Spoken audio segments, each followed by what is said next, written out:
ఆనాడు పేదవాడు దవాఖానకు పోతే రోగంతో కాదు దవాఖానిచ్చే బిల్లులు చూసి గుండెకి సచ్చే పరిస్థితి.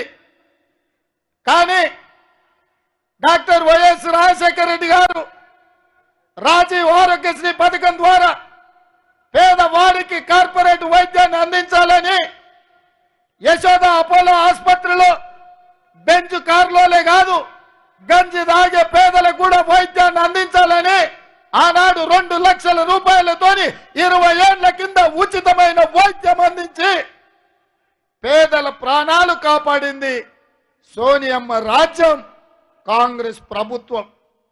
కానీ ఏం పొయ్యకాలం వచ్చిందో చంద్రశేఖరరావుకు. తెలంగాణ వచ్చినాక రాజీవ్ ఆరోగ్యశ్రీ పథకాన్ని నిర్వీర్యం చేసిండు, పేదల ఆరోగ్యాన్ని దెబ్బతీసిండు. అందుకే సోనియమ్మ నాయకత్వంలో ఏర్పడ్డ ఈ ప్రజా ప్రభుత్వం అధికారం చేపట్టిన 48 గంటల్లోనే ప్రతి పేదవాడి ఆరోగ్యం కోసం 10 లక్షల రూపాయలు ఉచితంగా వైద్యానికి అందించి పేదల ప్రాణాలు కాపాడే బాధ్యత మాది అని ఇందిరమ్మ ప్రభుత్వం ఈనాడు బాధ్యత తీసుకున్నది. ఇదే కాదు, ఆడబిడ్డల కన్నీళ్లు తీర్వడానికి ఆనాడు దీపం పథకం ద్వారా గ్యాస్ పొయ్యి సిలిండర్ ఇచ్చి 400 రూపాయలకి ఆనాడు సిలిండర్ ఇచ్చింది సోనియమ్మ.